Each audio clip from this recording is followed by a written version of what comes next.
68세 여성분이 허리와 엉덩이에 통증이 있으셔서 병원에 갔는데 엑스레이나 MRI상 디스크도 없고 협착도 없어서 의사분께서 아무 운동이나 하라고 권유를 하셨다고 합니다. 그래서 이런 여성분이 어떤 운동을 해야 하는지, 왜 허리와 엉덩이에 통증이 생겼는지 이러한 것들을 운동의학적으로 한번 설명드리겠습니다. 이분의 상태를 간략하게 말씀드리면 68세의 나이의 여성분이시고 체중은 45kg에 근육량이 17.4kg으로 표준 이하이시고 체지방률은 27.8%가 되셨습니다.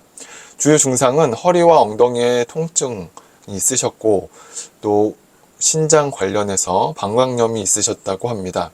운동 기능 평가를 했을 때 이분은 운동 동작을 할 때 굉장한 과호흡,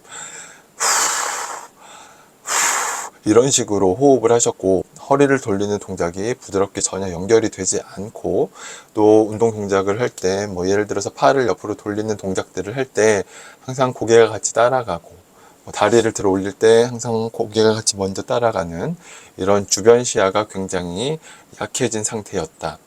그리고 동작이 부드럽게 연결되지 못하고 협응이 떨어져서 팔을 들어 올리고 팔을 내리고 그 다음 다리를 올리고 다리를 내리고 하는 이 팔을 올리고 내리고 다리를 올리고 내리고 하는 이 두 가지 동작을 순차적으로 하는 이런 동작들을 할 때 굉장히 어려워하시고 부드럽게 연결이 되지 않으셨습니다. 의학적 검사로는 엑스레이나 MRI상 전혀 문제가 없으셨고 디스크도 없으셨고 협착증도 없으신 상태였고 담당 의사 선생님께서 그냥 아무 운동이나 해도 상관없다고 말씀하셨다고 했습니다. 이렇게 의학적 검사상 아무 이상이 없는데 이분은 왜 허리가 아프고 엉덩이에 통증이 있으실까요? 이것을 운동의학적으로 한번 접근해서 말씀드려 보겠습니다. 먼저 첫 번째로 체성분 검사상 근육량이 표준 이하로 나오셨습니다. 근육량이 굉장히 적다는 것, 연령 대비에 비해서 본인의 체중 키에 비해서 근육량이 굉장히 적으시기 때문에 이러한 분들은 엉덩이의 지지력도 약하고 근육량 자체가 작기 때문에 기능도 당연히 떨어질 것이고 움직임을 수행하는데 어려움이 겪고 또 그로 인해서 통증이 발생할 확률이 굉장히 높습니다. 그럼 근육량이 적은 것과 통증은 어떠한 관계가 있을까요?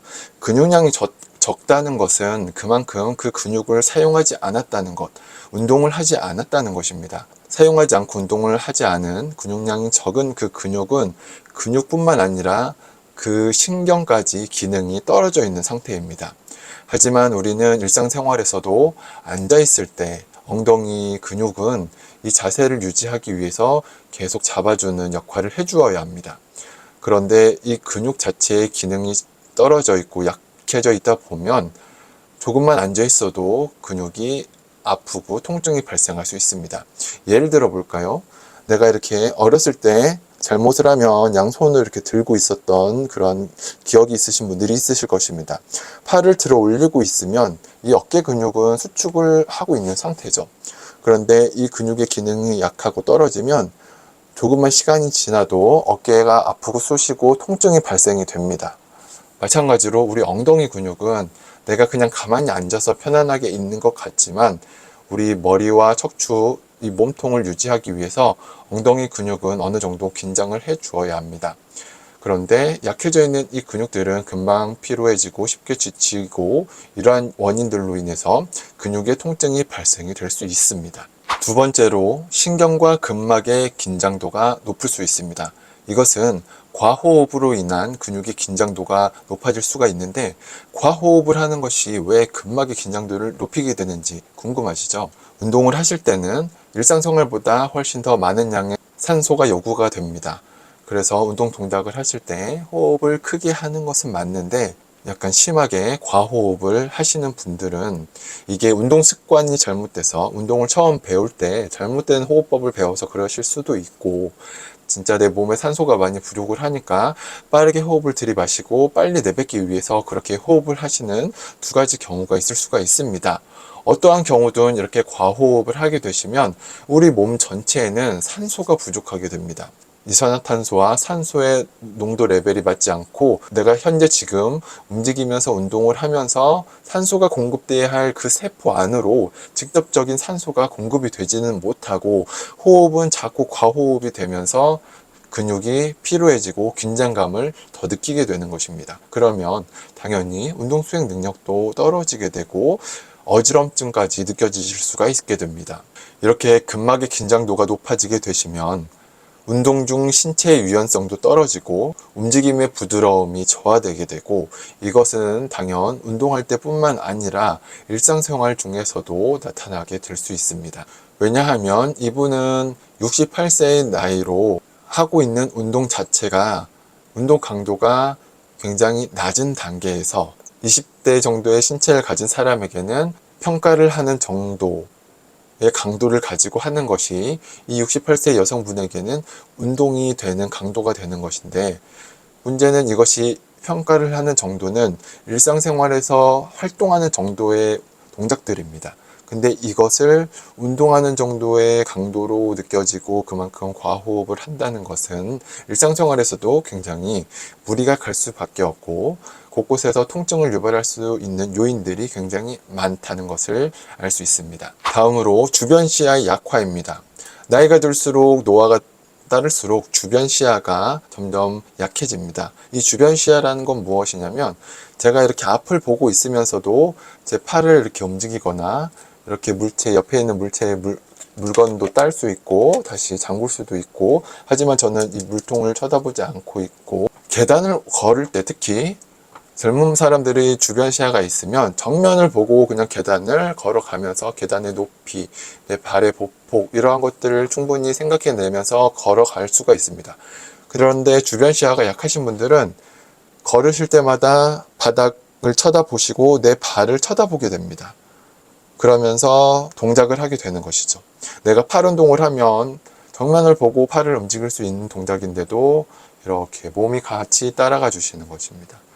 왜? 내 주변 시야가 약하니까. 이거는 나이가 들수록 주변 시야가 점점 약해지게 되시고 노화로 인해서 떨어지는 기능이지만, 운동을 통해서 충분히 끌어올리게 되시면 우리 몸의 근육이나 근막 이런 것들의 긴장도나 긴장감들이 굉장히 떨어질 수가 있습니다.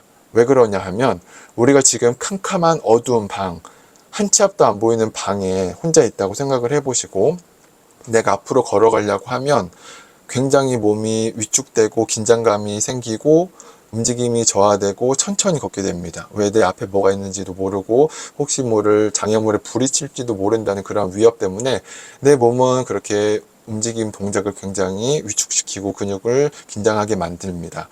그런데 노인이 되고 노화로 인해서 주변 시야가 약해지면 그러한 증상들이 몸에 나타나게 되는 것입니다. 내 주변 시야가 잘 안 보이니까 몸이 굉장히 위축되고 긴장감이 높아지고 행동을 할 때 조심하게 되고 움직임이 잘 나오질 않고, 이러한 것들이 또 통증과 연관이 될 수가 있습니다. 그 밖에 또 여러 가지 증상들이 있지만 그 내용들을 이제 그만 이 정도까지만 말씀을 드리고, 그러면 이런 분들은 어떻게 운동을 진행을 해야 되느냐, 크게 이제 세 단계로 나눠서 이제 초급자, 중급자, 고급자 이런 식으로 단계별로 운동을 진행을 해주시는 게 좋습니다. 먼저 첫 번째 단계에서는 움직임을 인지하고 그 움직임을 만들어내는 것이 중요합니다. 예를 들어서 골반 돌리기를 하는데 골반 돌리기 할 때 동작이 잘 안 나오고 어색하게 나오면 골반을 돌리는 동작들을 부분씩, 골반을 앞으로 밀어보고 옆으로 오른쪽으로 밀어보고 뒤로 밀어보고 왼쪽으로 밀어보고, 이 동작들이 먼저 잘 나오는지 잘 나오게끔 훈련을 시켜주고, 그 다음 이 동작을 연결을 해서 골반을 돌려주는 것이 부드럽게 잘 나오도록 인지를 시켜주는 것입니다. 두 번째로, 이런 모든 이제 관절에서 움직임들이 다 잘 나오게 되시면 이제 협응적인 움직임, 같이 움직이는 동작들을 무리 없이 수행할 수 있도록 도와드려야 합니다.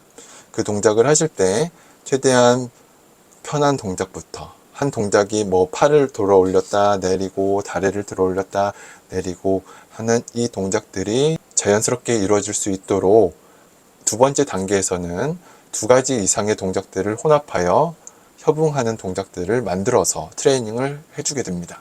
세 번째에서는 이 협응 단계를 넘어서 내 몸의 심박수가 어느 정도 올라갈 수 있을 정도의 움직임의 흐름을 만들 수 있는 동작들을 해줍니다.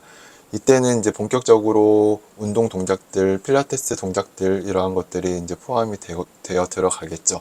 다관절 운동들이 이제 들어가는데 이때 또 동작이 잘 안 나오면 다시 그 전 단계에서 운동을 다시 진행을 하고 이러한 분들은 또 운동을 지금 당장 오늘 하셨더라도 다음번에 와서 레슨을 하실 때는 또 그 컨디션이나 그 기능들이 잘 안 되실 확률이 높습니다. 그러면 다시 전 단계에서 다시 올라가고 이런 과정들을 계속 반복을 하면서 근육과 신경의 기능들이 자연스럽게 이제 좋아지게 그렇게 트레이닝을 하시면 그러한 의학적인 검사상으로 이상이 없었던 허리 통증이나 엉덩이 통증, 근육의 약화, 이러한 결론적으로 노화와 활동 감소로 인해서 신경과 근육의 기능이 떨어져서 허리나 엉덩이의 통증이 발생할 수 있습니다.